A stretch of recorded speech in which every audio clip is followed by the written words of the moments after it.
Welcome to Shree Learning Academy. Our today's topic is Ipconfig. So let's get started. Every device that connects to a network, including the internet, must have an internet protocol IP address. The IP address is like a home address for your device.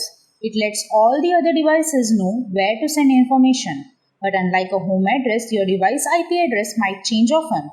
In order to manage these IP addresses and other network configuration details, we use command line tools like Ipconfig in Windows or Ifconfig and IP in Linux.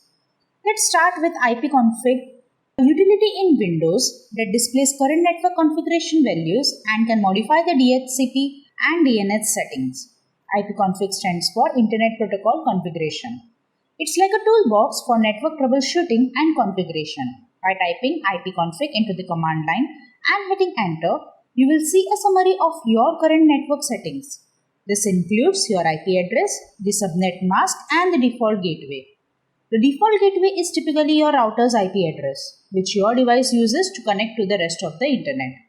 Ipconfig comes with several options to modify the network configuration. For example, if you type ipconfig/all, it will display a detailed list of all the network interfaces on your machine, including Wi-Fi, Ethernet, Bluetooth, and even virtual interfaces. There are a few more powerful ipconfig options too. For instance, ipconfig/release and ipconfig/renew are used to release and renew the DHCP configuration.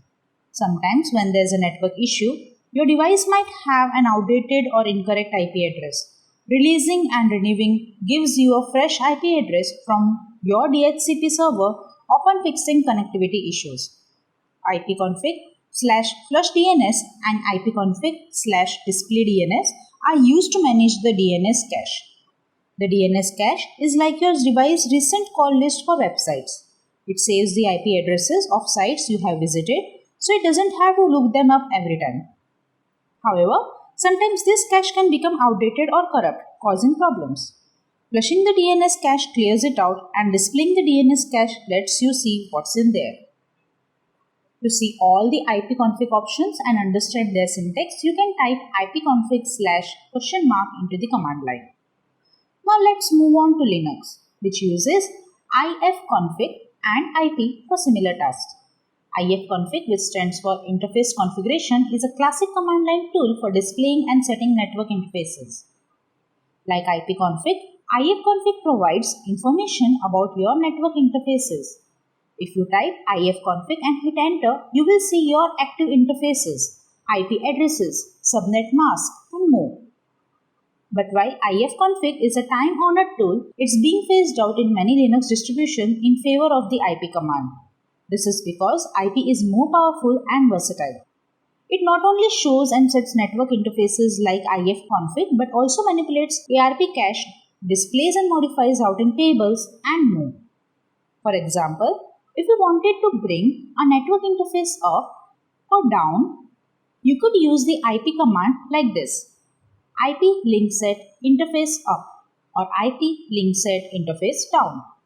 If you wanted to add an IP address to an interface, you would type IP addr add IP address dev interface. Both ifconfig and IP come in with plenty of options, and you can view their syntax details and available options by typing ifconfig-h or IP-h into the command line.